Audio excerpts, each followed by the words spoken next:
Hello, welcome back to the YouTube channel of Bethel Evangelical Free Church Hanley. I'm Pastor Gervais Charmley. This is another video in the series on Cheshire churches. This is a very special building. This is St. Peter's Hargrave. It only dates from 1627, but it dates from 1627. This is built as a Puritan chapel by a London merchant. Although Chester in the Civil War is very much a royalist city, Cheshire as a county is a very Puritan county. There's a lot of the difference between the cathedral and the people in the county. And a lot of the gentry in Cheshire are Puritans. And so a chapel is built here, 1627. It's a chapel of ease within a much larger parish. I forget which one at the moment.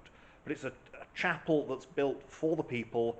As seen today, it's very much a 19th century restoration, late 19th century. It's by John Douglas of Chester, who is a celebrated architect. He is essentially Gothic revival. He starts off fairly conventional. We saw that at Tatton Hall.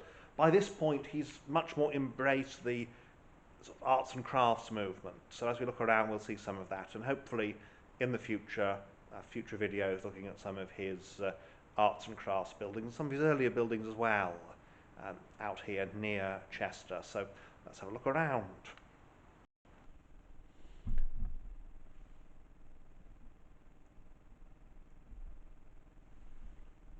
Now, the first and most obvious thing that you notice here is that there is no east window, but there used to be. You can just see its scar above the reredos.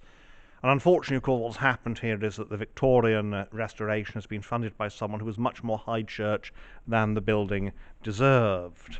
And so what you've got is that the 17th century Puritan chapel now has been turned into a high church Anglican place of worship. It always was Anglican, of course. Here we have the baptism. We know that you've got your font, which does appear to be 17th century. I mean, it may be later, but certainly it follows the 17th century style.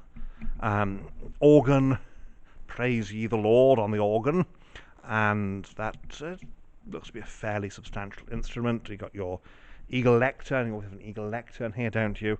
And pulpit is wooden and largely open-sided, which is all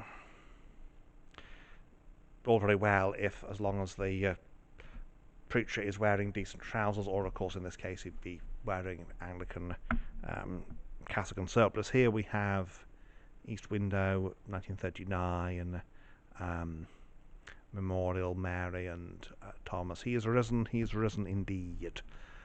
Reredos is very high, Victorian really. We have risen Christ in majesty adored by angels, sanctus, sanctus, sanctus. St. Peter and St. Andrew in the window here. So it's a very plain building, of course. So there we have the table ready for communion. It's a very plain building, of course, because it's a Puritan chapel. The Puritans are into plainness, but you can see it's not a sort of barn-like plainness. It's a very simple plainness. This is a simple building, but it's a well-built stone building. There's this misconception people sometimes have that the Puritans liked ugliness. They didn't. They liked plainness.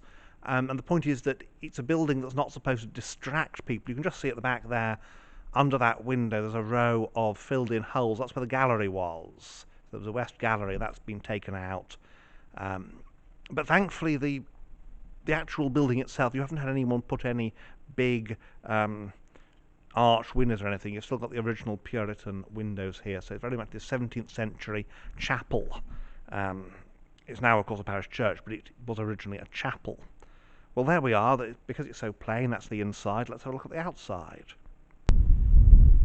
And so here we are outside at Hargrave, and you see again how the exterior very much gives the lie to the idea that Puritan chapels are ugly. Now, indeed, of course, later meeting houses quite often would be, but that wasn't because people loved ugliness. It's because they couldn't afford to build anything grander. But here, what could be simpler, what could be better in terms of a 17th century church than this?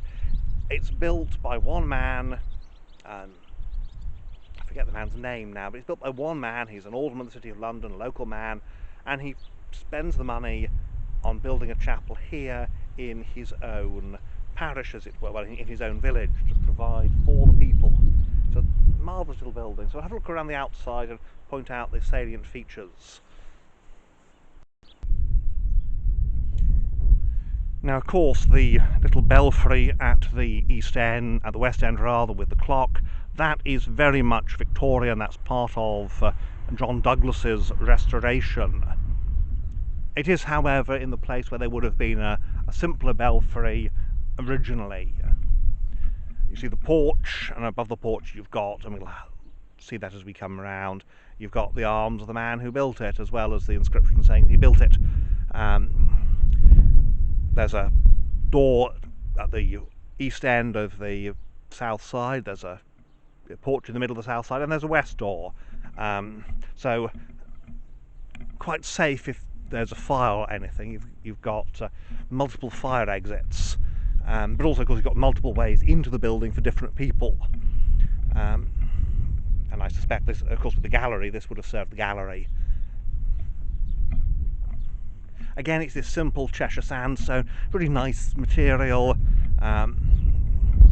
The organ chamber vestry, that is, of course, a new, well, 19th century thing. But you've got this, just ignore the dog, you've got these very nice tripartite windows, 3 lights, modern oil tank, and yeah, so the material at least here, and there's an effort made to follow, again, tripartite window and everything, the original style with the vestry.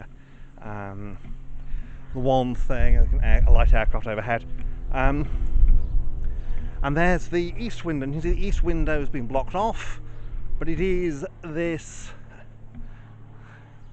It's effectively, it's 4 times one of the normal windows, almost, but it's multiplying the normal windows. It's flat-headed, very typical of the 17th century.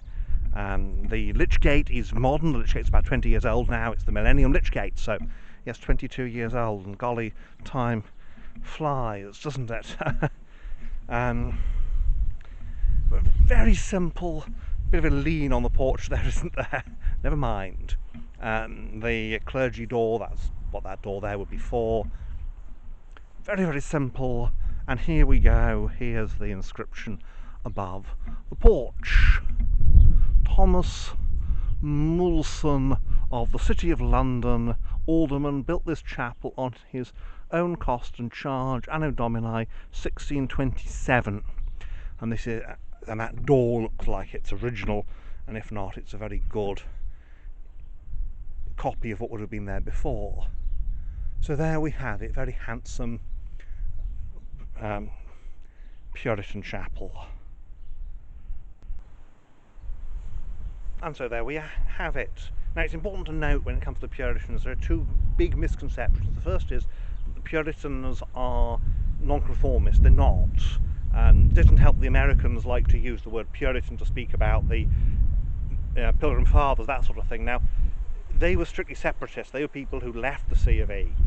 But the Puritans were really a reform movement within the C of E. And nobody called themselves a Puritan at the time. In 1627, Puritan was an insult that you used of a neighbour who you thought was too religious or more religious than you were, or a neighbour who wanted to see more reforms in the C of E. Puritan was not something you called yourself. It's not until the 19th century really that people start saying, oh, we are the heirs of the Puritans. And what that means is there's a certain confusion as who is a Puritan. But when I talk about this as a Puritan chapel, I'm talking about that the first couple of generations, that reform movement, really up until 1662, when there's the Great Ejection. There's a reform movement in the Church of England. They are nicknamed the Puritans, and they're the people we call the Puritans today. And they include people like John Owen. Now, John Bunyan's often put in there. I'm not quite sure whether he should be or not, but we'll allow him. And this is part of the thing, because Bunyan is some kind of Baptist. John Owen is an independent. So is Thomas Goodwin. Philip Henry, who is relatively local to here, he's a Presbyterian. So Puritan covers a multitude of sins, if you will. And it's in the C of A, and of course what that means is that buildings like this, Puritan buildings like this, unless there's a situation where a local congregation can basically get squatters' rights, these buildings end up Anglican churches, and many of them get demolished, but here it's been retained, it's been restored. Obviously the interior has gone, but it's a very handsome example of one of these 1620s Puritan chapels. So thank you for watching, and may God bless you and keep you until next time.